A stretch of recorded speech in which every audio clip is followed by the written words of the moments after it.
Hello? Hello?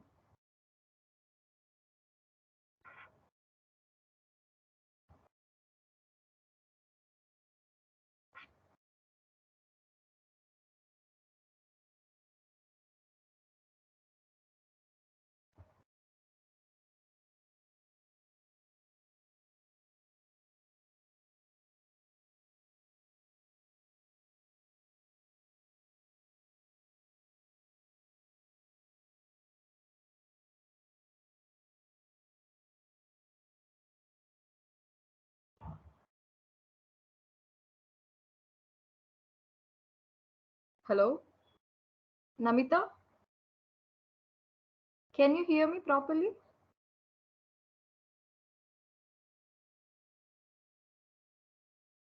Hello? Namita?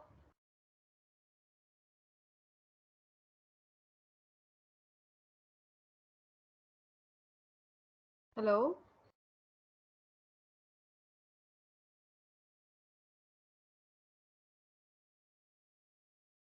Namita, can you hear me? Like, who is this? This is the first time that I'm seeing you in the class. Can you please introduce yourself?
Hello, Namita.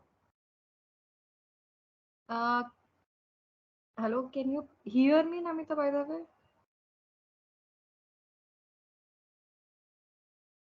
Can you please introduce yourself and then let me know whether you have taken the course or not, and if you have some doubts? Okay. Hello, can you hear me? Yeah, yeah, Namita, I can hear you. Okay. My name is Savida. I'm attending this course for 6 weeks. Acha, you did not attend the classes before, no? TA? I didn't. It is the first time I'm attending this interactive session. Yes, yes. Like previously, I many people were there, but then I never saw your name. And until Oh, now, last class they told me to revise the classes that happened till fourth week. So that's what we decided in the last week. So I will be doing that. If you have any other questions, you can ask me that. Else, I'll be doing what I we were thinking of revising. Exams are coming, right? First four classes, and the next four classes in the next class. You have any oh, doubt? Like, where did which college you're studying in? okay. I'm now doing my PhD in Indira Gandhi Research Institute in Kalpakam. Oh, Kalpakam. Okay. So, Okay.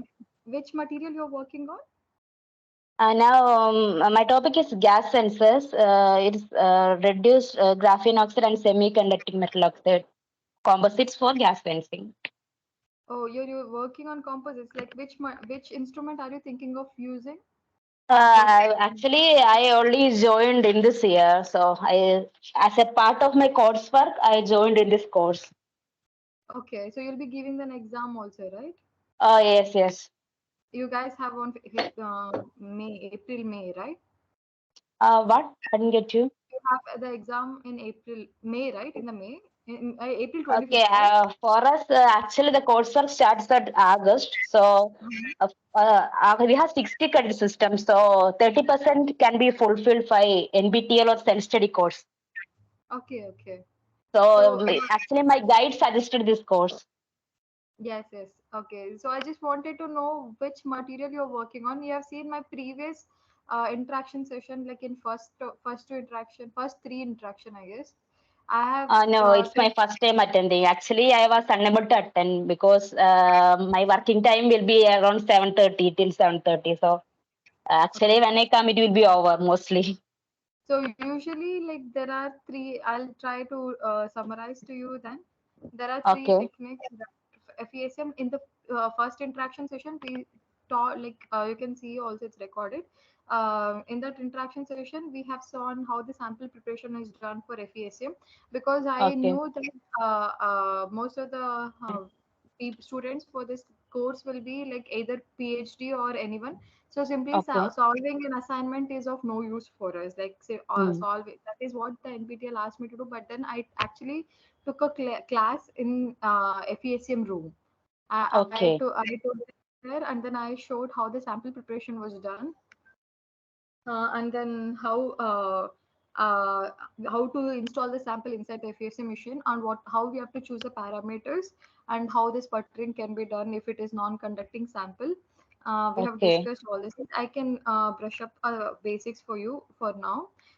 So okay. usually, which material is yours, Namita? I'm going to actually. I'm planning my work. I didn't start any synthesis so far. Uh-huh. So we are planning to synthesize reduced graphene oxide RGO and make a composite with semiconducting metal oxide.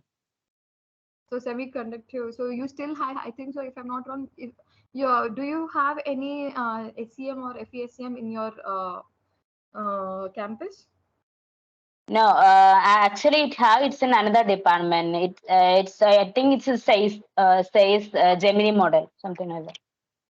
Oh, okay. Says. Says, Paul says. So you will be able to do um uh today I'm seeing the new people. Saranya V. Hi Saranya. Hello. Okay, Namita. So you have to choose. Your availability will be probably FESM only, right? So you have to first sputter the samples because it is a non-conducting. Yours is semiconductor, right? So first you have to Okay. sputter. So always like prepare the samples in such a way that it doesn't have any moisture. That's how the sample preparation is done first. Sample Okay. should not contain any moisture or oxide layer shouldn't be present. It should be well cleaned. I don't know. We for metal we clean it in using ethanol and then Okay. dry it using air dryer. We will get right. I'm sorry. Like my video is not so fine. Else I would have shown few of the samples here. Like here the light is very less. So Okay. so you have to do first drying of the sample is very important because when you keep the sample in FECM, if Mm. any moisture is present, it will take a lot of time to create vacuum inside, and then if water is present and then it goes and settles on any detectors or gun or anything, then the chances will be very high that it might not work properly in long run. Oh. So every time what we do first, we keep the samples in oven first and then like remove the moisture. If any moisture sample, especially oil type of samples which we do wearing and all, we will have to find out what are the products present in the oil, then we will do the analysis of that. In that case first we will remove the moisture that by keeping in oven or keeping it in vacuum, then it Mm. reduces in silica should be present, and then it Mm. removes the moisture, and then you will have to install in either FESM or any other instrument. uh, Okay. this part, sample preparation, is very important, crucial for FESM. That's how it is done. Like sample preparation first is very important, and next comes the how the which type of sample. There will be three type of sample, as we all know. One will be conductor, semiconductor, or non-conductor. For both Okay. semiconductor and non-conductor, it is always advised to sputter the samples, coat it with either platinum or gold. Sputtering will Mm. be possible. The chamber will be given along with the FESM only. So you have to Okay. sputter the sample first, and then it will create a layer so that the what will happen when electron beams will fall on the sample, it will not get charge build up. Okay. Mm. So you have to keep two things in mind. First, the moisture shouldn't be there, and second thing, your samples, right? So I'm Mm. particularly discussing for your samples only. Sputter the Okay. samples in vacuum conditions so that it will create proper vacuum, and then coating will be done on the sample. Okay. Okay.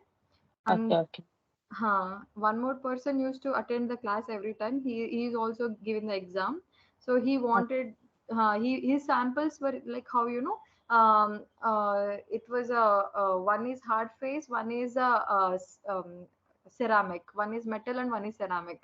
So it was Okay. actually because this is a composite samples. So it was Mm.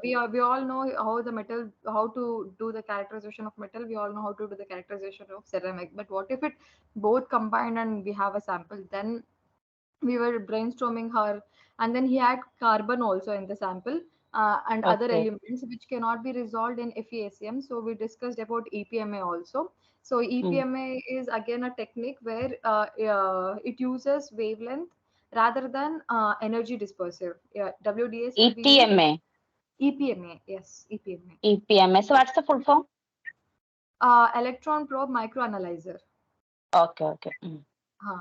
So in you can read. I have uploaded the slides also in the. I think so it was in fourth week, EPMA here Uh, because we were so discussing can I access the previous sections? Is it possible? previous sections. Yes, I think so. I can send you the link also. You can.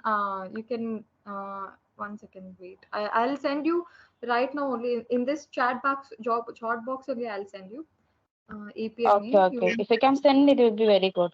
Because- Yeah. I'll send you EPMA. That's not a problem for EPMA. Okay, I'll share the screen for some time. I'll discuss a bit about APMA also. Okay. Mm,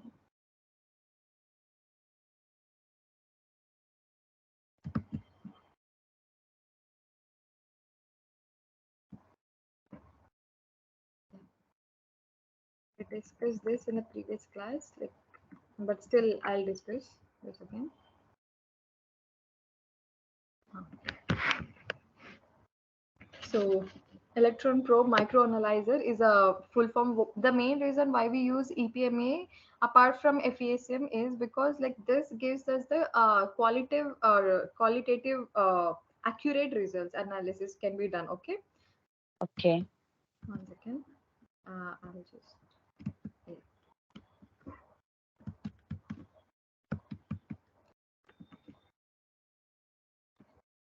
So in FESM, what will happen?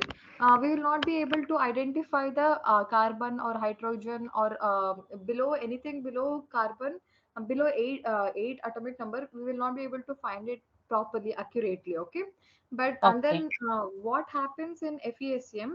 It will give the composition, whatever the composition is present, it will give entirely, but then Mm. it will add it up to 100, like it doesn't compare with the standard. When Mm. it doesn't compare with the standard, like if you consider standard sample where it doesn't have, consider like aluminum, it doesn't have any other impurities apart from aluminum, that we will be calling it as 100% and aluminum, right? Okay. So we will see the another sample analysis, and then we will do the analysis of that, and then maybe in that it might contain 50% of aluminum, 40% of copper, and 10% of for say you say like magnesium. Okay, but then Mm. if you remove the magnesium, if you don't, if you know that magnesium is not present, or like consider in a very small quantity, not 10%, maybe 1 to 2% magnesium is present, and rest all the impurities or something is there. But if you want Mm. to know in EPMA what happens with respect to 100% of aluminum, how much percent of aluminum is present in your sample will be shown. Not Okay. in that sample how much percent is there. Like it, in that how many other elements are also present. Yes, Mm. but consider 1 second.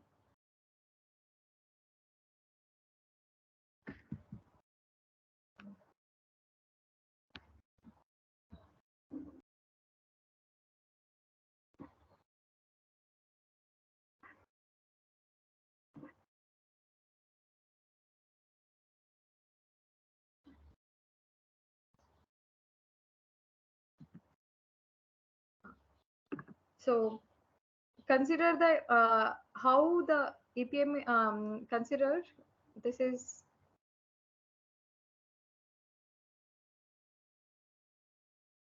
CPS, count per second, and energy. Mm. In FESM or SEM,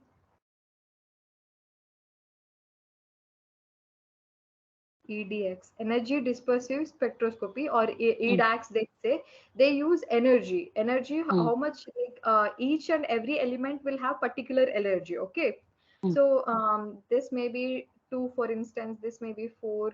In between 2.2. So for each and every element, they'll be having different energies. Okay, in EPMA, what they use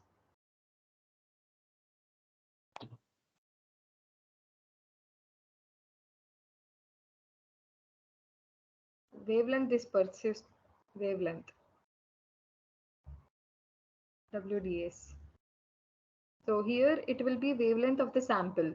How, at Mm. what particular wavelength? Here in energy, what happens? Two different elements might have very close, like one aluminum and silicon. You consider it might Okay. have very close energy levels. But then Mm. in wavelength, what it happens? Even the closest level, like how the X-rays are generated, right? When Yeah. electron first, this is a nucleus, and then K shell, L, M. Consider there are electrons, 2 electrons in K shell, and 6 electrons.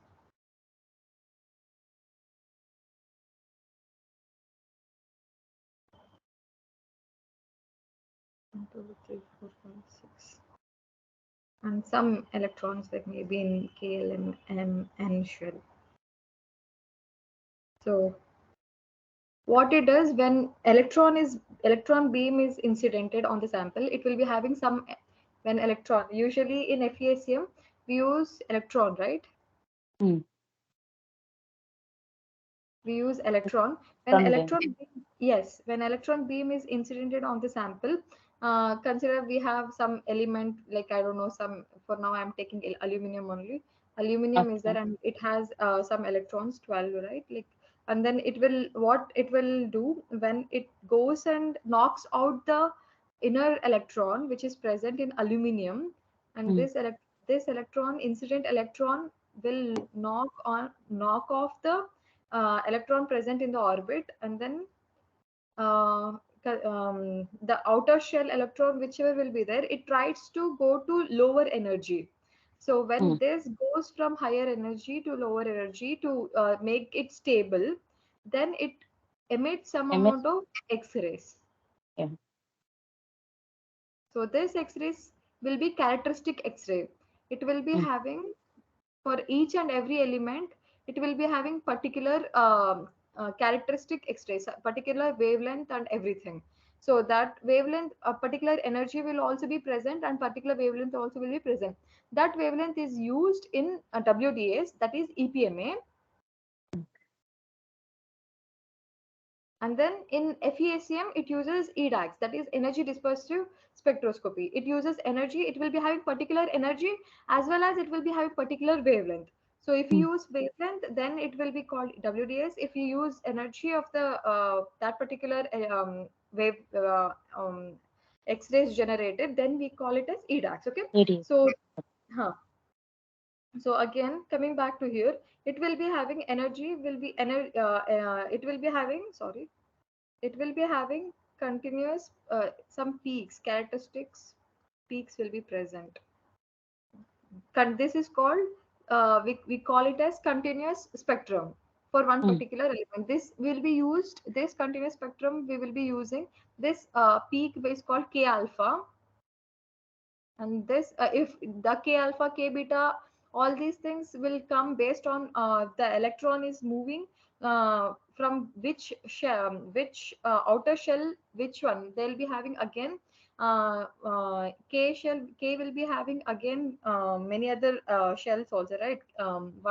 Yeah, P, hello, Hello. SP shell, S shell, P shell, SPD, F shell, many shells are there, which we studied in 12th, you remember? So which Mm. shell is occupying? So K alpha, depending on that, which if it is occupying from K, K is occupying from L electron, then it is called K alpha. If M electron in M shell is occupying the K region, then it is called K beta. Wait. Okay. Mm. That's how this will be forming, and then we will be filtering out in XRD. For using the XRD, we will put a filters in such a way only one particular wavelength is used. In copper, that filters will be used, aluminum filters will be used to remove the unwanted, like K alpha and all. So here what happens, they'll be having two different peaks, K alpha and K beta, right? So Mm. two different elements might have K beta of that peak may be similar to that of K alpha of another element. So Mm. in energy dispersive spectrum, even though the peak will be there, some peak broadening will be happening. This broadening is maybe because of merging of two different peaks Okay. in energy. So in wavelength, what it happens, this single peak, whichever is present, will be resolved properly. Maybe the peak was like this, was smaller, and then there was small peak, and then it got merged together, and then it was showing a single peak. That's Yes. why we cannot get the proper results. We cannot read the atomic number which are smaller, and then we will not be able to identify whether the distinguish. Sometimes the chances will be that we can read the wrong results also in EDAX compared to Mm. WDS. In WDS, the we will be able to distinguish the peaks first of all, and later on even the smallest peak, even if there is a smallest peak, the very minute elemental composition is present, then also we'll be able to study. That is, if even if it is present in ppb level, parts per billion, then also we Okay. will be able to see that how much amount of that element is present. Just Mm. give me a minute.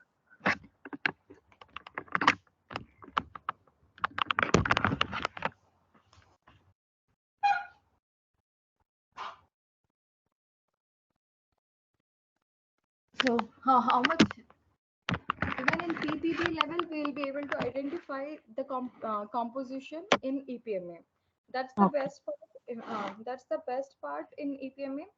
If you have to find out the elemental composition of any, especially steel, steel will be having carbon for sure, but Okay. you can rely on the carbon content in FeSM, that is EDAX. But then Mm, carbon content can be easily read in EPMA, and even mm. the many polymers and all. Which is your material? Hello. Which is your material, Nikita? I'm going to work on that reduced graphene oxide and semiconductor Uh, metal oxide, but we haven't yeah. decided which semiconductor metal oxide. That's all. So you have a graphene, right? So graphene is You made have up of carbon. You cannot do carbon. the carbon. You can see the shape and size of the carbon, like how the morphology and everything is present in Mm.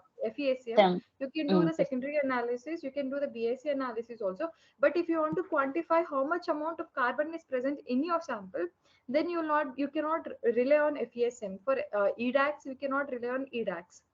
Mm. We have to go for WDS, wavelength dispersive spectroscopy, to identify how much amount of carbon is present. So that's the reason why I'm telling about EPMA to you. Okay, Okay. did you understand now? I understand. It's the first time I'm hearing about the techniques. That's very If you, useful. it's okay. WDS, Mm. you read the difference between properly. Sir, even Sir has thought, and even previously also I've thought EDS and WDS. Okay, you will Mm. see, you will know the difference, like how EDAX and then WDX is different, and then why WDX is more preferred compared to EDAX. Okay, I'll show you Oh, few of the few example. So now you understood the basic difference, right? How WDS yes, and I EDAX. understood. Yeah, wavelength dispersive spectroscopy, it uses wavelength, that energy Mm. is used, and then chances will be there, the overlapping of two different energies will be there. But then in Mm. wavelength, only one particular wavelength we will be able Okay. to 1.77, 1.73 Mm. nanometer. That is how we use, right? Even in XRD, you have done in XRD anytime? No, I didn't done so You far. have not done in so like I'll see, like you, if possible, again I'll be taking the class again next time also. If you have any doubts, like let me know. Here is my email ID. So this is my email ID. That is- You can write me anytime. Okay, this is my email ID. This one is my email ID. You can write to me anytime. Okay. Rashi R at MSE. Ah, yeah. Dot IATD dot AC Dot dot AC. in. Okay, you can write Okay. anytime. I have no problem helping you out. Okay. Thank you so If you much. have any questions or anything also, you can contact me. Okay, I would really love to help you out, like in anything, any way possible. Okay, Okay. and so the for you EPMA is very important. So let me discuss a bit more about EPMA, how the characterization is done and all. So accuracy, as I told just now, the accuracy is very important in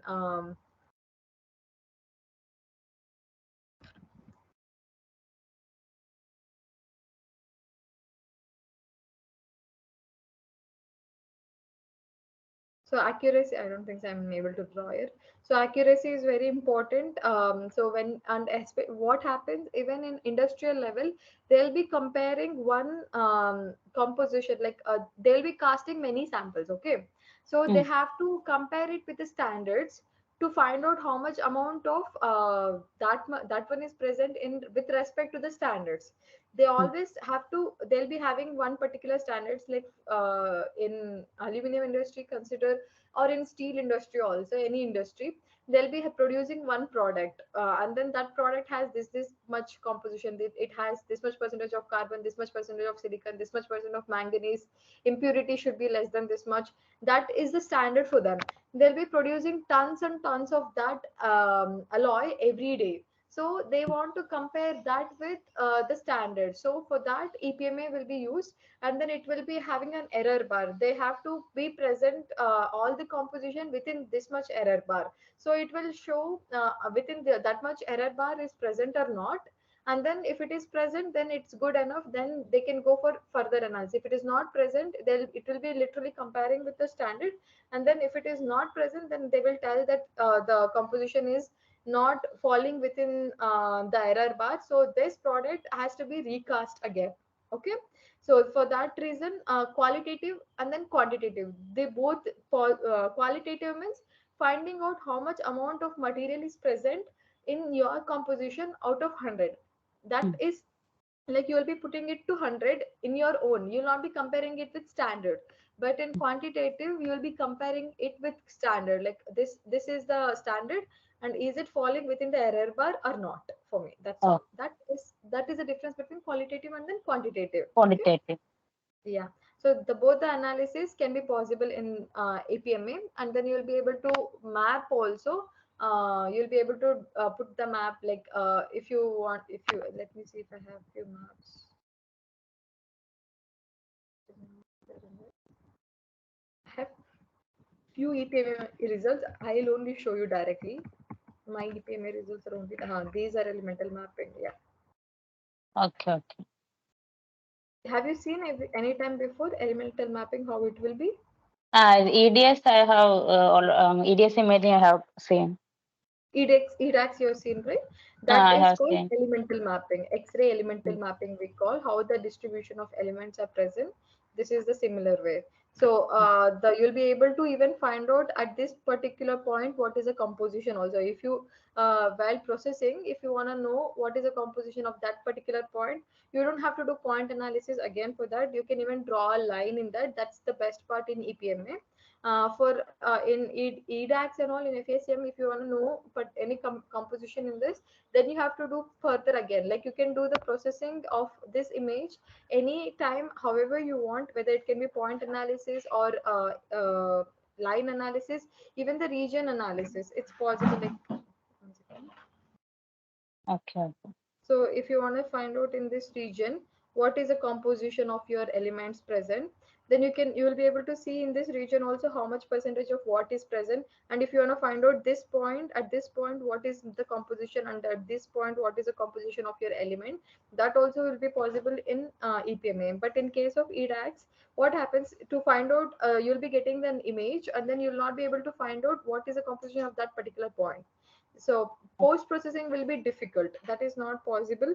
And then in Uh, this one, yes, that will be possible. for Even we can, for EDS we had to do it again, right? We had to select yes, you another have to do region it and again. try. Correct, that's what I was trying to tell.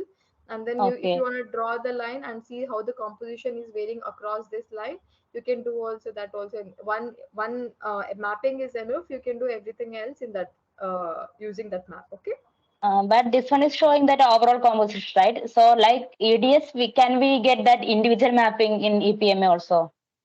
We can get individual mapping, of course. We can do point map also, we can do line map also, everything also we can do. But then if you want to do further processing and all, that is also possible. Like if you don't want to do further, like don't want to go to another place and then find out just what is the present, what is the composition present here, that much is enough for you, even that is possible.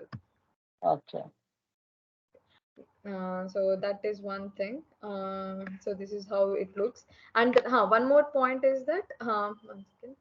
One more point is that like in a normal FESM, we will not be able to find the carbon, right? How much amount of carbon is present, that you Hmm. will not be able to identify. You cannot even relay the carbon percentage present in that, because initially what happens, carbon will be present here, have drawn, right? And we are also using that carbon tape in FSM, right?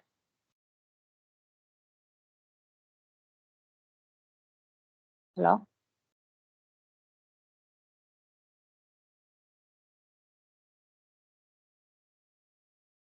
Hello?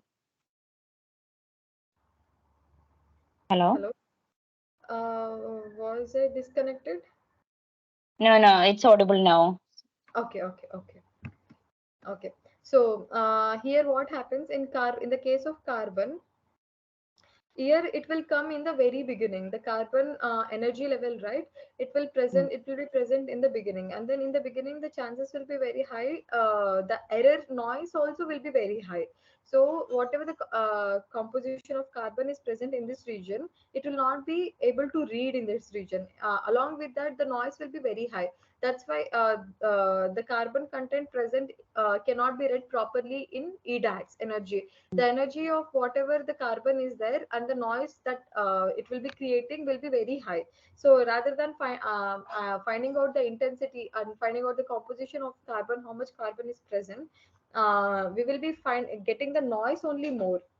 That's why we cannot find out carbon or hydrogen or beryllium below six element atomic number will not be able to read properly. But in case of wavelength, carbon this one will be carbons will be having one particular wavelength, right?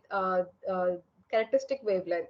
So we will Mm. be able to find out that using carbon, using WDS. Hydrogen we cannot find out because hydrogen has only one atom, and then it will go from where, like so hydrogen cannot be found out using WDS also, because hydrogen has only one atom, right? So even if uh, electron incident electron comes and hits, there will be no characteristic X-ray forming. Mm. Understood? So Yes. and this, so for this finding out the hydrogen content, we have to go to SIMS, SIMS. Scanning ion microscopes. Yes. Okay, okay. So I had one doubt. For EDS and SEM also, we are mostly we are sticking that sample on the carbon tape, right? yes, yes.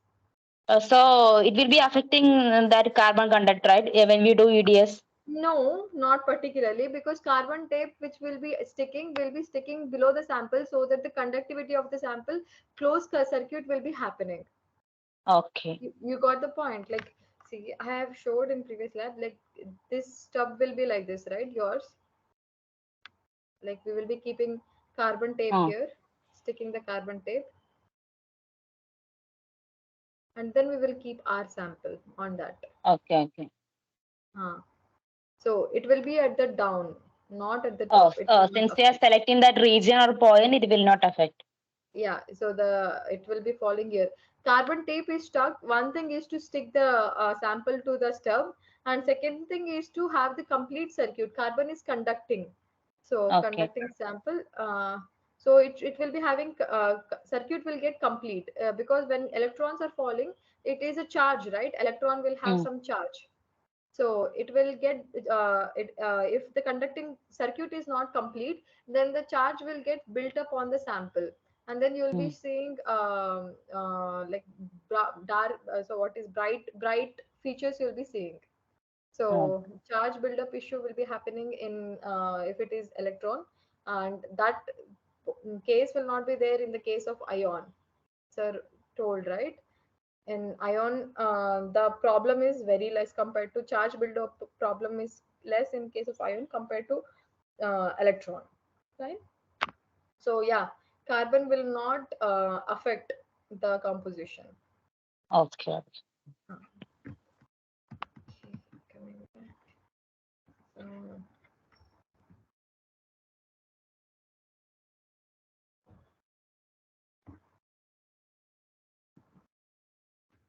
So this is what I was telling. Quantitative analysis is possible in EPMA. Two Mm, zeroth order condition must be filled. The sample must have no factor other than composition difference affecting the measured X-ray intensity. Geometric factors, surface integrities must be eliminated. That polishing of the sample, how the sample preparation should be done, that is very important. Like in case of when you're going to do quantitative, like you will be doing probably WDS only, because you'll be having carbon content also in your sample. To identify the carbon content, you have to go for wavelength dispersive spectroscopy only. So EPMA. Try to find out where is EPMA for you, which facility you will be working in. If you have to see the microstructures, just the surface features, how it is present and all, then you can go for SEM, FESM or SEM, anything is fine. And but mm, if you have to find out the chemical composition of your sample, then you have to go for EPMA only. Okay. For okay. So the sample preparation is very important. The sample should be smooth, and then for you, as it is semiconductor, it should be sputtered Oh, coated. Uh, uh, what moisture shouldn't be present, and then what else? One more thing. Moisture shouldn't be present, and if you are doing anything in mold or something, right, if you are keeping the sample in the mold, then make sure that there are no porosities in the mold, because if even the small amount of air is present in the mold, it will be creating a difficulty to create a vacuum. Okay. okay, okay. So that's one thing. You know how to make a cold mold, right? Like your samples molding. I haven't done anything yet. You do one thing. If you have any questions in future, you just ask me, okay, in sample preparation or anything, you mail me, I'll respond to you. Okay. Okay, okay. Thank you. uh, Sample must be homogeneous. Yes, this is for quantitative. Like if you have a standard sample and you're trying to compare it with the standard, then it should be homogeneous. Mm. And interaction volume, like, yeah, you know what is interaction volume, right? And How the that, sir was explaining. One second. when beam interact with the sample, that one. That is the interaction volume. So interaction volume should be approximately 1 micrometer. It shows that, like, you're trying to get the if the interaction volume is very low, consider Mm. in 5 nanometer, 5 to 50 nanometer or something, you will be getting the images. I mean, you will be getting the information only from this region, right? You will not be Mm. getting the information in a bulk. If it is Mm. one micrometer, minimum 1 micrometer is they're telling, one Mm. micrometer, then you'll be able to get the more information from the deep the sample. Then you will be it will be more reliable for finding out the composition of the material. So you have to use the beam current and voltage also accordingly. Okay. Mm. So for qualitative analysis, the beam current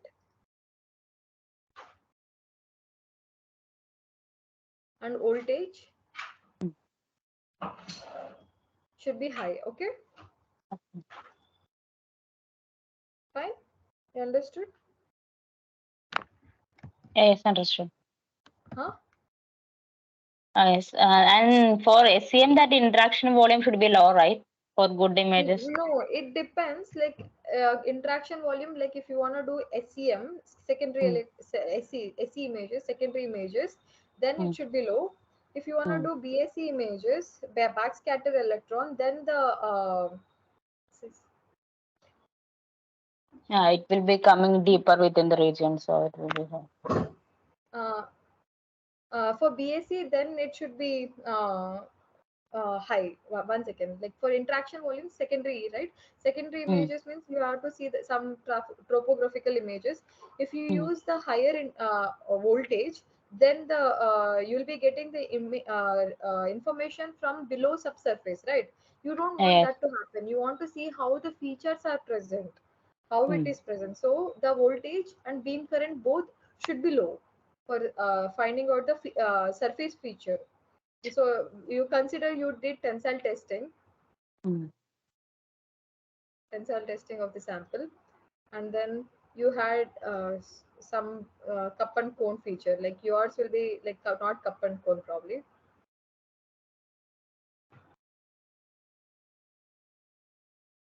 Cup and cone features are there in your sample, and then you have to do the fractography, or you did some weight test or something. The sample is there, and you did the weight test on the sample, and then it has some weight tracks. So for that, you want to see how the weight tracks are present. In that case, you will have to do you just want to see the surface features only. So any Mm. experiment you will design, right? Mm. So understand what you want the information. uh, any experiment you design, it's all right, but it's fine. Like what you have to do, what is the voltage that you have to use, what is a beam current, what is a vacuum that needs to be present, and whether you have to sputter the samples or not. Initially it will take time for you to optimize everything, but then once you optimize, you'll have to do the same parameters for all your samples. Understood? Mm. Yes. Because else if you use different parameters, the results also can vary for you. It Mm. might give you the false results, like you might not you might not be able to understand the results. So the parameters variation should be as minimum as possible. Okay. Okay. So for BAC means like backscattered electron. So how the composition is, if I'm having a some circular or spheroidal element like yours, we will only consider graphites. In Mm. some semiconductor, we will see semiconductors in some semiconductor which you don't know. This is graphite, carbon. And then if it is present in modules or spherical in your distributed in your semiconductor composite, then you will be seeing in BAC mode, and then it will be giving a different contrast. This will be having lower intensity, low intensity or brightness will be intensity. One second. Intensity will be low or the brightness will be low. So Hello. higher atomic number, higher atomic number, if this is having a higher matrix is having a higher atomic number compared to this one, it means that this will be brighter compared to this one. Mm. Okay. That's Yes. how it is. Elastic and inelastic, two different types are there. The Mm. collision. So depending on that, like more number of collision will be happening if the atomic number of the element is high, and then Mm. more number of atoms will be present, right? So BAC signals will be producing more when the Mm. atomic number of the material is high.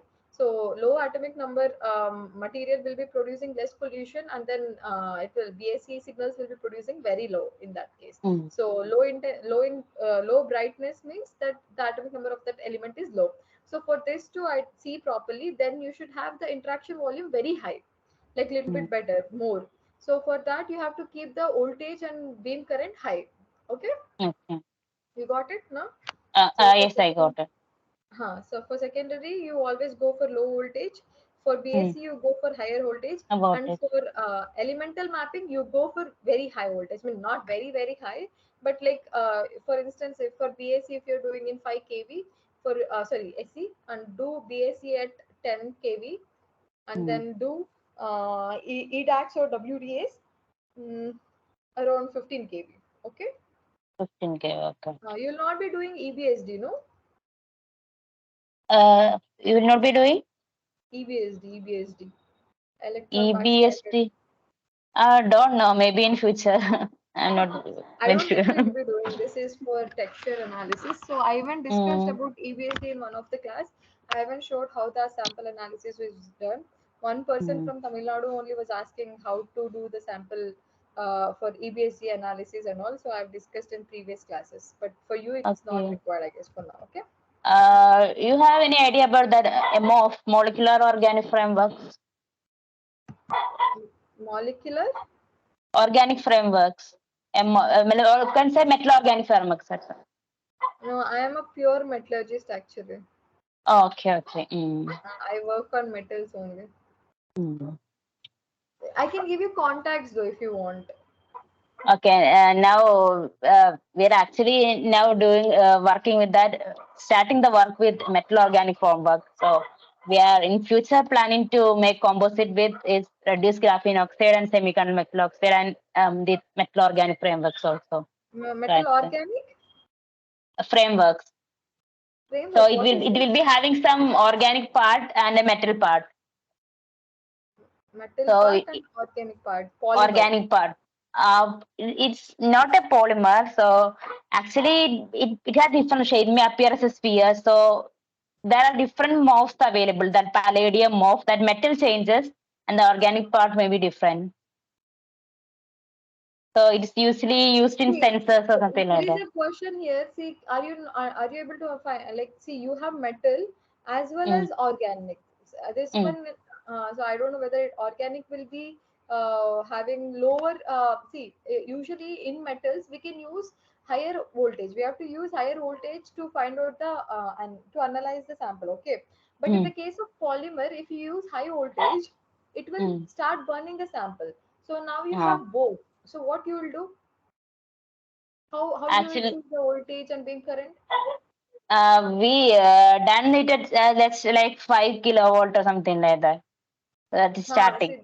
that's the problem that you have. Mm, Like, so you have to optimize. You have to make sure that you will be in between, not too high, not too low, in between, mm, but still get the good images. So optimize that good. first. Okay. Whenever you Okay. go first, you complete it because yours is every mine is straightforward. I have metal sample, just have to do the analysis. That's all. But yours, Okay. you have both metal and non-metal in your sample. Okay. Mm. And We are still high optimizing. We voltage. are. Mm, Yeah, because and then mm, you will be having charging issue, no charging issue, so much problem you'll have actually in your sample. mm. We So tried first without any sputtering because some surface properties will be lost if you do sputtering. So that's it. correct. Try Mm, using not sputtering, but then if you wanna do secondary imaging, no, I would really recommend you to do sputtering actually. You might mm, lose, that's true, but then you'll be able to see the featured surface topography properly. But do very small thickness, like one mm. nanometer or very small thickness. Okay. Okay. Okay. Which model of FPSCM you are using? We have, I don't remember which one. There's only some 1700 HF something is there written. I don't know which exactly, but then it is FESM, not SCM. Okay. Okay. Mm. In first two lectures, I have. Wait, I'll send you the link now only. Let me send you the link now. The first two lectures.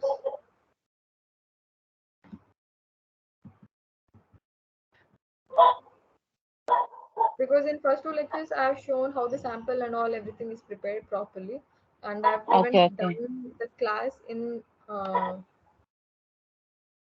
FESM lab only. Okay. Okay. I cannot do every time in FESM lab. That's why whenever I got the chance, I did completed doing class there.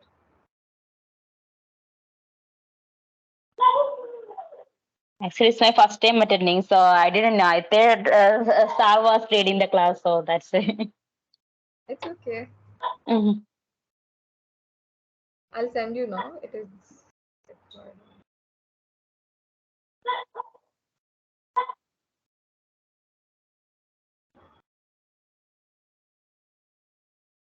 One second. I'll.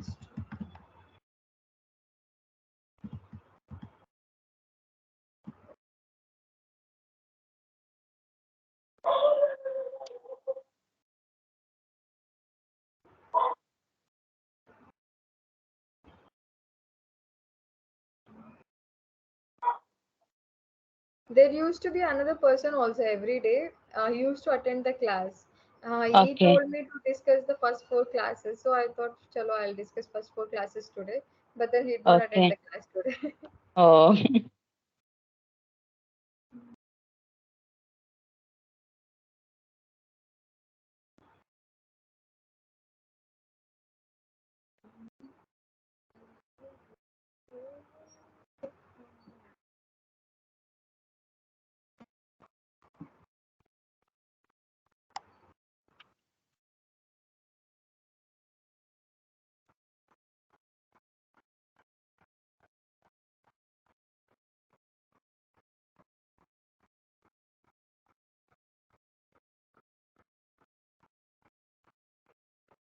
Hello. One second, one second. I'm sharing you the thing.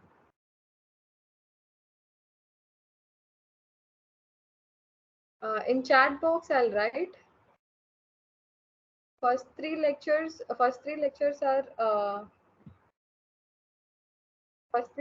are in FESM room only. You can see first three lectures. Like you can simply, if you have any doubts or anything, uh, you can see these three lectures first.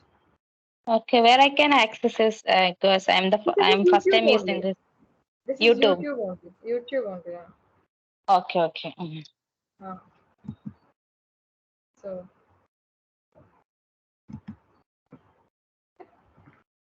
I've shared all three. You can skip the EBSD part. EBSD, Okay, I don't think so. It is required for you. You can just see how the sample preparation is done. I think so. okay, Third lecture is all about EBSD only, but then I have discussed a little bit about EDAX also. So you see okay, how much ever it's required only for you. Okay. okay, okay.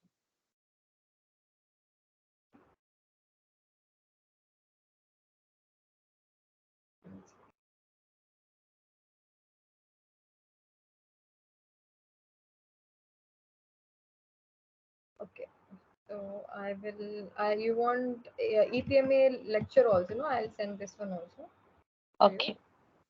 EPMA, you go through it once. It is a nice class actually.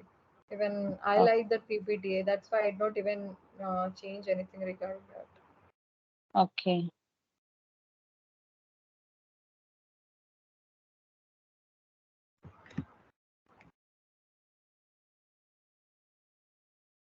I'll show you.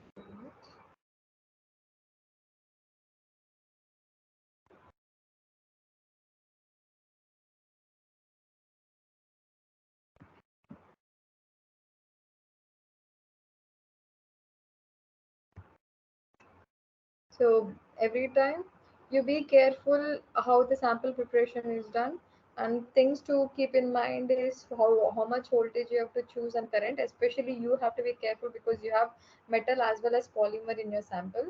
And then Okay. if you want to do EDAX or elemental composition, you have carbon in your sample, so it will be having some difficulty to find out the exact composition. So try going for WDS. Okay. Okay. Okay. I will try. I have one doubt. Do you have any idea about the exam? How will it be conducted? Exam pattern, something like that. No, actually, those things I don't know actually. Okay. Okay. Those things will be said by professor only. Not even once I had a talk with the professor. I just have to Okay. take the class and then I have to. If any doubts are there, I have to just solve it, or I'll just keep on teaching normal class only assignments.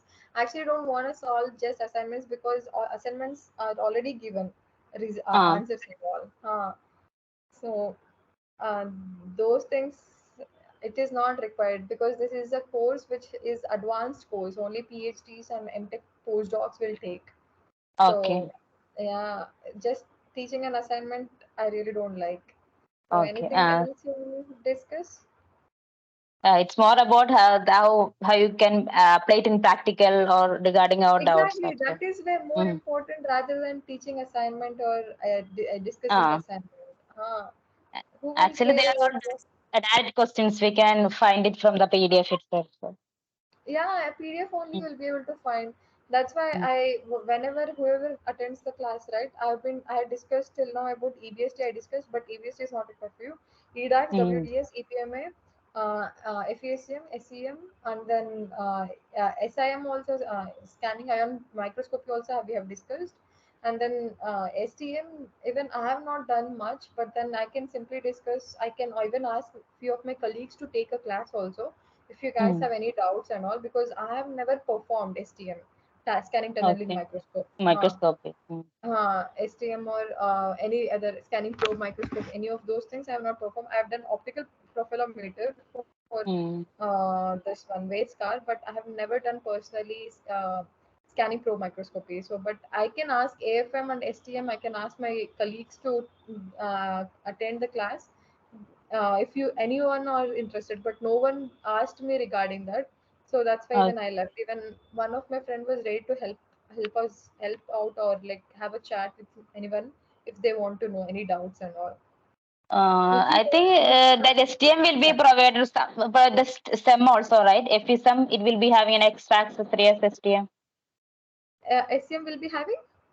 That STM accessory will be there, right? Some is, No, I no, think no, no. most, STM is entirely different. STM scanning tunneling microscopy is completely different. I think STEM detector, STEM detector or something like that. Scanning tunneling STEM. STEM or STM, I don't know, but somehow I think the size model have, I have seen it in a size facility. I think so. You're getting confused. If I'm not wrong. See, like scanning tunneling, that fib ion will have the milling and all will be present in ion microscopy.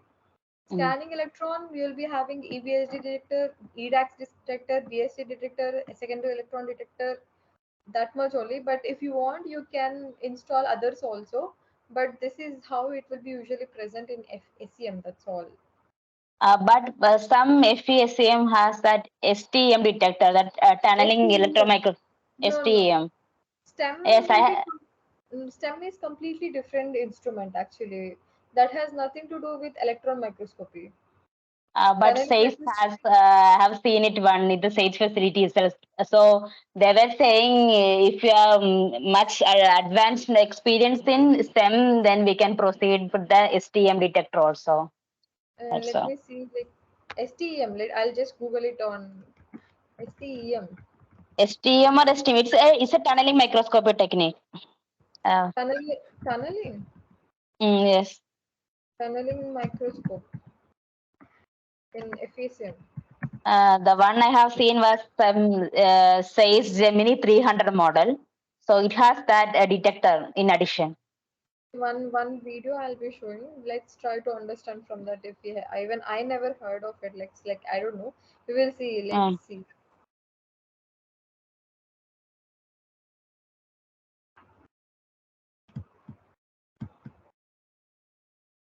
It is connected just like a backscatter detector. So it has like extra facility and that sample loading accessory will be different also.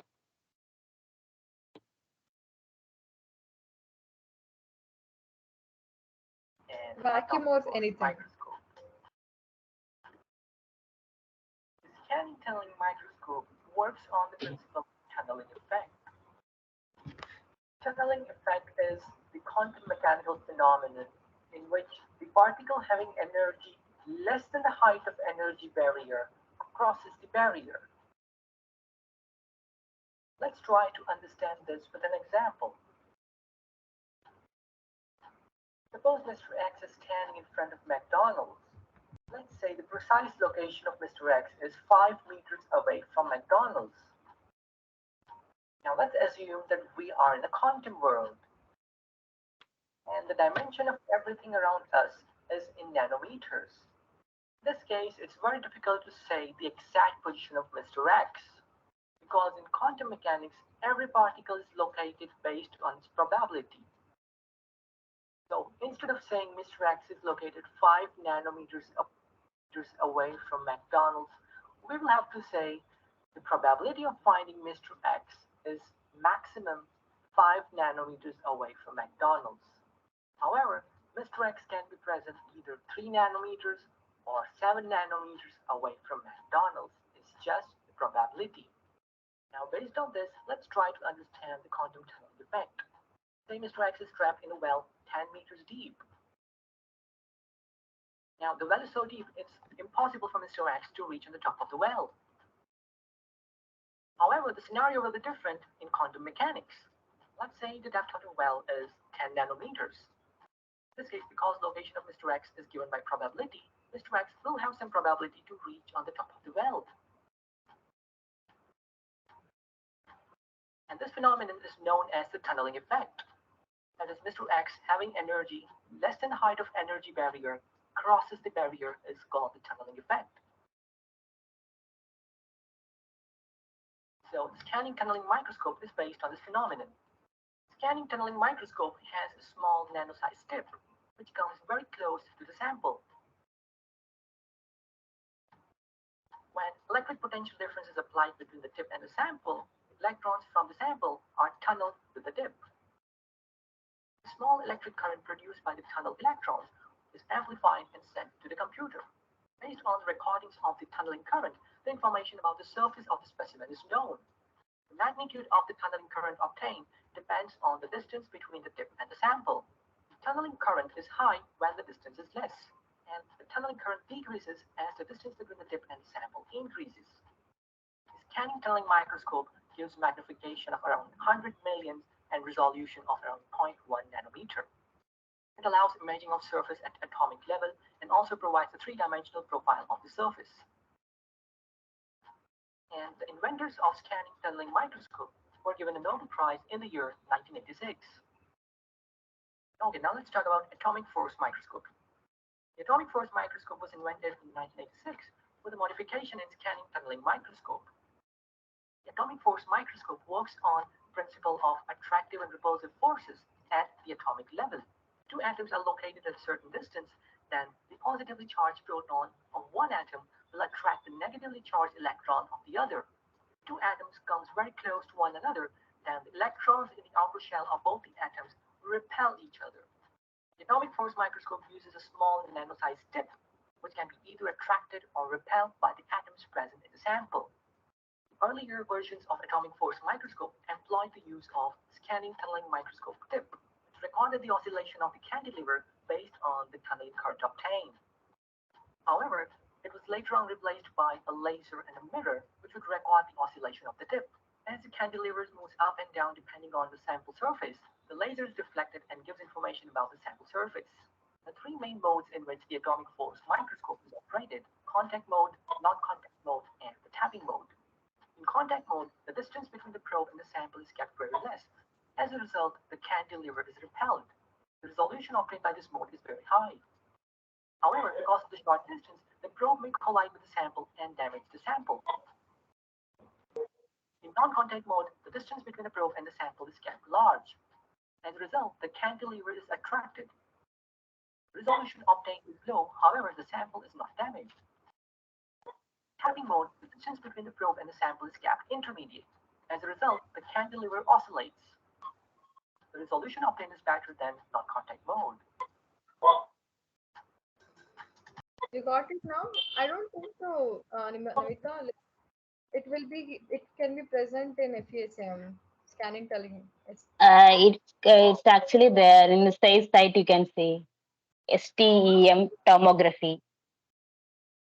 Microscope. We can search it with the size Scanning SCISS transmission electron microscopy. STEM. STEM. That is not tunneling one. STEM is scanning transmission electron microscopy, Okay. not tunneling microscopy. Hmm.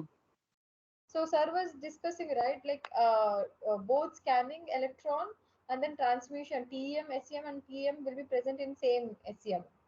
He Hmm. discussed it, I think so, sixth, I guess, sixth lecture, yeah. Sixth. Okay. In 6 week lecture, it has been discussed that SEM will be present. I'll just discuss that how what you are telling is different actually. So,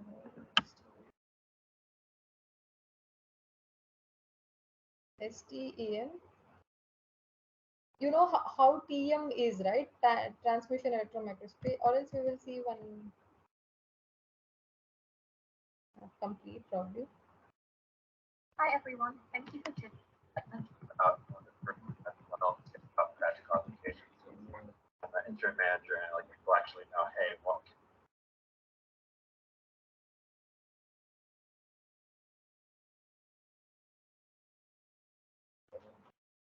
It's a thermo fisher one would be good.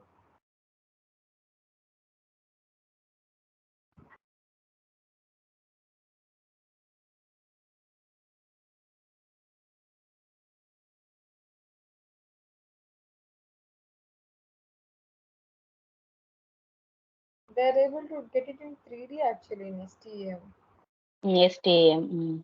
Ah, even the composition also in 3D. I have already heard about it. I don't know much about it. That's why I asked Even you I that don't STEM. understand much. That, like when you said right, I thought like at least let me also understand. That's why I'm trying to Hmm. understand.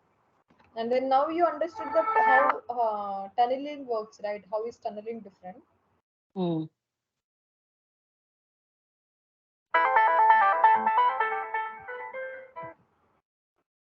My name is Demi Hipaptoglu and I am a staff scientist at the Superstem Laboratory in Nursery. The Superstem Lab is administered by 5 different UK universities: University of Leeds, Liverpool, Manchester, Glasgow and Oxford. STEM is scanning transmission electron microscope, and the way it works is the equivalent of an optical microscope using light to illuminate and magnify things. An electron microscope uses electrons to magnify things as well. This is SuperStem 2 is a neon UltraStem 100. And the way this microscope works is we accelerate electrons to an electron source. The electrons coming out of the source are then directed through the column through a set of lenses, electromagnetic lenses, which include what we call an aberration corrector, which is the way. Yeah, that's how it is. Like In SEM, like we will be using only the surface microstructure, right, in SEM. Okay. In TM, this is scanning electron. This is SEM plus TM. Mm. Have you heard of TM anytime? TM? TM I have heard. If both together, if it is present, that's what is called. I thought there is something else actually. Even sir Okay. also discussed about STEM in the class, in Mm. sixth week class. Like the sample thickness should be very small. The way there you'll be able to see SEM also, and then the Mm. transmission of electrons will happen. It gets transmitted. Here the detectors will be kept, Mm. and then we'll be seeing the each atom position also, how the atoms are placed. Also, we'll be able to see. Transmission That also are. will be happening. It's like between SEM and TEM or something like that, right? No, both SEM and TEM is possible in this machine. That is called That it will not be as good as TEM, but we can also capture something in with STEM. yeah. Let's complete this one then. We'll complete and we'll discuss then. To correct for the aberrations of electromagnetic lenses. The sample itself sits at this level here. The electrons will go through the sample, which is a transmission microscope, and through another set of lenses will be directed to the detector tree. The detectors will collect electrons and form the images. On the top of the microscope, you have what is called an electron energy loss spectrometer, which collects electrons that have lost energy going through the sample, and this gives us information about the electronic structures of the materials we're looking at. As material science progresses towards nanoscience, small features within the sample, such as defects or claim boundaries, become increasingly important. This is where microscopy comes in. With a microscope, we can not only visualize but see it, which become increasingly important as the material dimensions become smaller. SuperSTEM is heavily involved in graphene research, which is one of See, the for materials that graphene has for been you, dubbed as a miracle material. Mm. graphene for you, it's important actually. STEM. Okay. And that's we need to capture that hexagonal rings in the atomic scale. That's it. Yeah, I think so. You have to go with STEM. Like you can see, you can talk with your professor or something, and then you can understand which is the best instrument for you. That EPMA also I'm going to discuss with my guide because EPMA also I I think sent he you will be the. interested. Mm. You can discuss that also, EPMA also. You see whether it is feasible or not for you. First of all, it Mm. should be available, no? Where it is Mm. available? It is available in IT Delhi for sure. Even I have been Okay. operating that. So I can tell you where and all the EPMA is present. Okay. Sourced through quantum computers. SuperSTEM was the first facility to ever provide lattice images of graphene. We're also able to do atom by atom analysis of graphene itself, look at defects in graphene and how these affect the properties. Look at dopants, single dopants, and see how these bond to the graphene lattice and what effect they have in the properties. These are very exciting times for SuperSTEM. We're expecting in a few months the installation of the third instrument called the SuperSTEM 3. This is going to be not only the energy resolution of the microscope will be improved by about 2 orders of magnitude, which will allow us to do experiments at the deep valence level. It's going to be one of the best microscopes in the world in terms of energy resolution, and the only one installed in Europe of this kind. I think so. Very few STEMs are there. Mm. So yeah. So anything else you want to discuss now, particularly? Uh, Christian? uh, okay. This actually I didn't prepare anything, so I was. It's the first time I'm attending, so if it's like that, I will look into more in the tempo topic and share my doubts with you. Yes, sure. I'm happy to discuss any doubts with you. Even previous classes also we did not do anything other than discussion. Whenever people used to not attend, I used to simply take the assignments only. But then Okay. whenever people are there, I keep on, even though I prepared the slides, assignment slides, I keep it aside because assignments, what you will discuss, that's literally nothing. Like I will not be Mm. interested discussing assignments at all. If you have any normal problem, like, but we can still discuss the assignment also. Um, it's okay, but fine. This class we will do first. First 4 week classes also I thought of taking, revising the first 4 weeks, FESM. Okay. And, that's what we decided last class, that we will revise the first 4 week class because your exams are coming, no? It's in on April 29th. April 29th, no? Yeah, 10 days April down. 29th. Okay. So tomorrow, next week will be the last class. We can have any doubts present. We can discuss that day. All the doubts. Try. Uh, so I will be getting the same mentor you on all classes, Huh? or it will change. So for the next interactive section also, I'll be getting your class, or mentor may I change.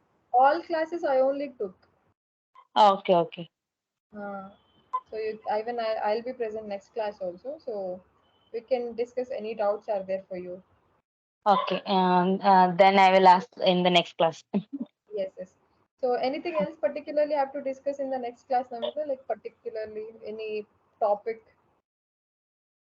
Topic. I'm not remembering anything. If I have any doubt, I will mail to you. You can even tell me before Tuesday also so that I'll prepare accordingly. Okay. Okay, okay, If nothing is there, it's okay, Namita. We will stop the class for today then. It's enough. okay, okay, okay. Thank you so Uh, much. It's nice it's to meet okay. you. Nice to meet you too, Namita. Okay. You're in which year? I'm in third year Oh, PhD. third year. Okay, okay. I'm working on magnesium alloys, and I Oh, even showed how the sample preparation was done for magnesium also for EBSD also I showed like, but I did not expect how for composites will be done. Two of the oh, students who were attending the class, both you and one more person, uh, Ajit, yeah, he also had composite only. We were thinking okay, which okay. would be the best method to do. That's when we realized like maybe EPMA is the possible, or SIMS, or like we have to optimize the parameters, voltage and current. And then Hmm. even atom probe tomography also will give the good result, but the surface features, but then it will give very small region, not a very big large region. Though, so we were discussing which will be better. That's why I thought I'll say the similar things to you also, Namita. Okay. That's a good talk. Uh, so I think so. Fine only then. Okay, then. Bye. We will see in the next interactive session. Yes, sure. Bye. Bye. Thank you.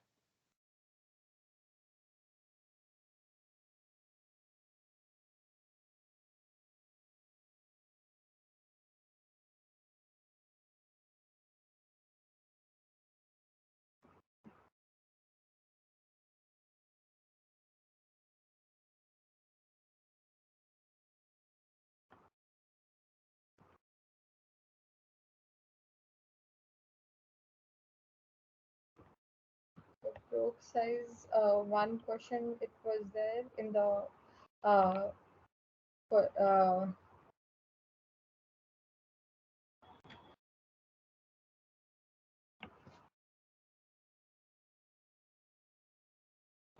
in previous one was how the probe size matters, how the probe size will be mattering for the sake of like, if we have to vary the probe size should be small or big, and then here is the answer for that. The large current density means the small energy spread. The current in if the probe size is very small, in that region the current density will be very high. The energy, if the probe size is bigger, then the energy will be distributed in this region, the bigger probe size. So it matters like whether the probe size is small or big. In that it matters.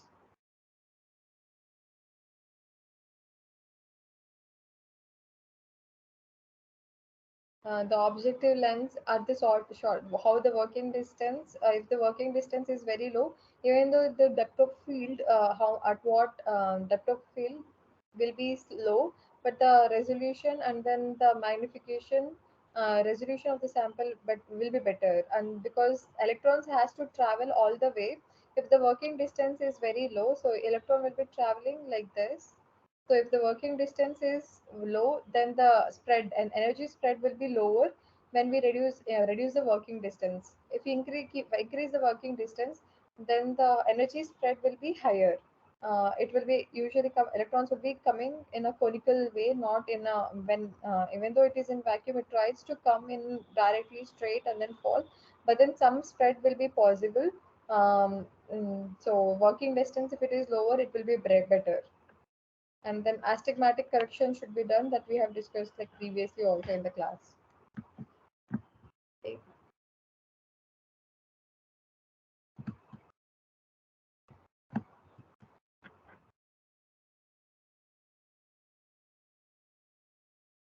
So one more question, this I've discussed before also.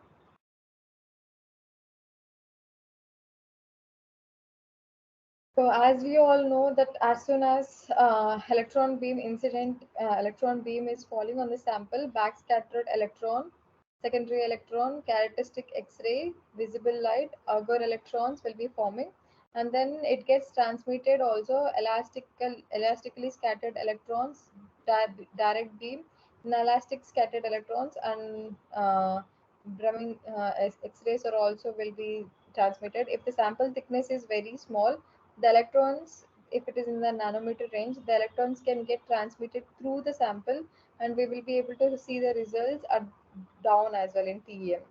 So that's also possible.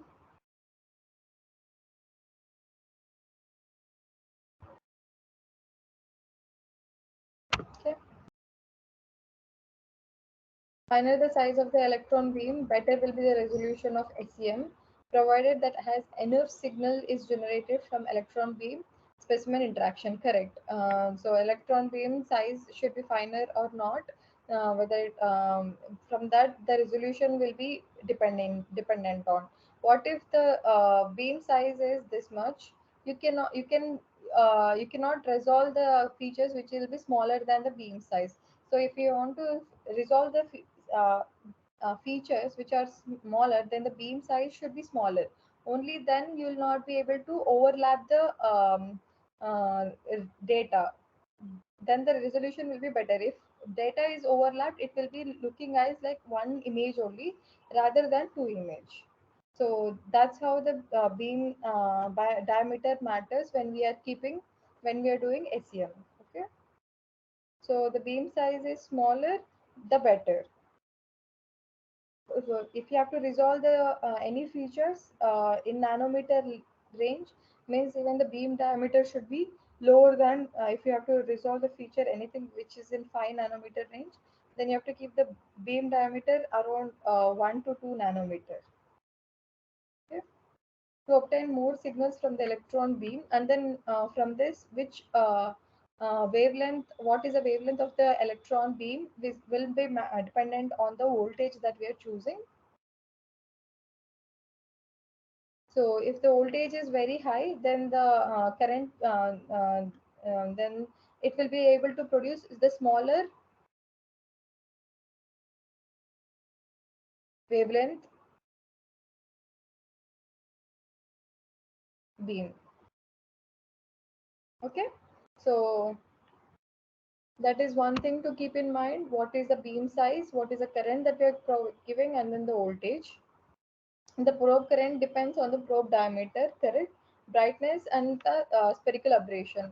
Spherical aberration, there are three type of aberrations that we ever discussed. Spherical and non-spherical, and then diffraction aberration.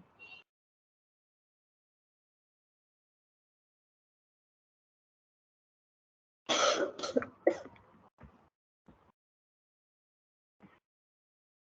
from this, okay.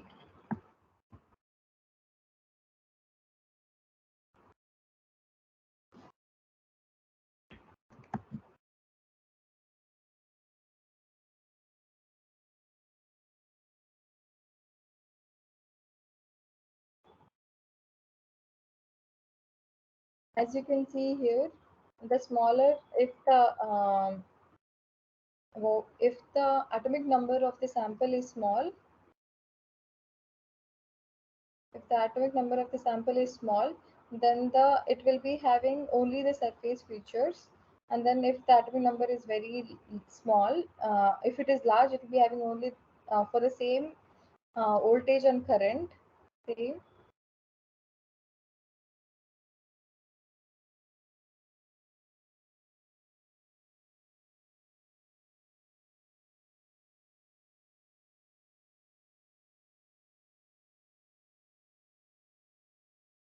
Low atomic number, high atomic number. Okay.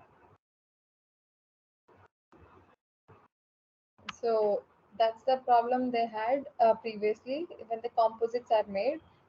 Steel, for example, is embedded in, consider like cement, which is a ceramic, but then they added polymer or Kevlar. My roommate uses this.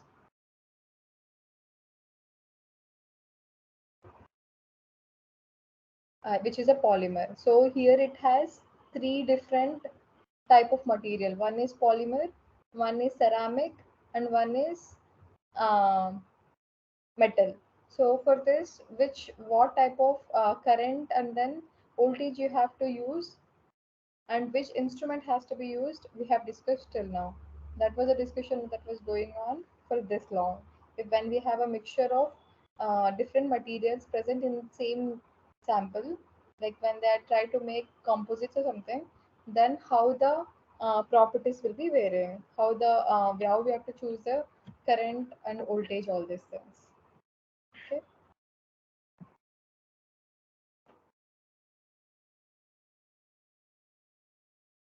As you all know, the interaction volume also depends on depth of penetration, and interaction volume increases with increasing the beam energy. The beam energy can be increased by varying voltage, current, and then beam size.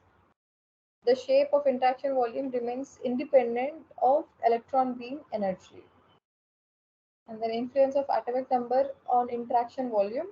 Um, how the atomic number is going to interact, as we have all known. If the atomic number is low, then the interaction volume will be high, and with increasing, because the density of the sample will be very high, then the penetration, it it gets difficulty to penetrate inside the sample. So interaction volume decreases with increasing the atomic number. Elastic scattering increases with increasing the atomic number. As we all know, Q is directly proportional to how much electric scattering is happening is directly proportional to Z square. Elastic scattering increases with increasing atomic number. So influence, if the sample we are keeping it tilted, then the interaction volume also varies accordingly. How the electron beam is incident on the sample and how we are getting the interaction volume, that will be different. More the tilt, the angle of inclination of the beam related to the surface of the specimen decreases. Thus, the interaction volume becomes smaller and asymmetric. At higher tilt angle, there will be reduced depth of interaction volume.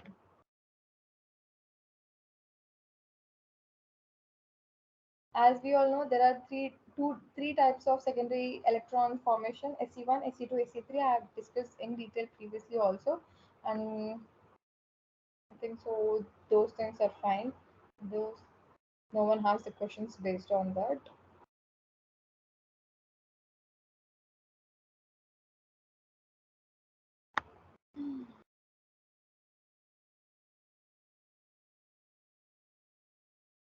Then you can write a mail to me, or directly even contact me, or put it in the portal also. I'll see the questions and prepare the slides next time accordingly. So for now it's fine, we can stop the class. Thank you so much. This is Rashi Rajana, doing PhD in IIT Delhi under Professor Jayant Jain, and I've been taking the class.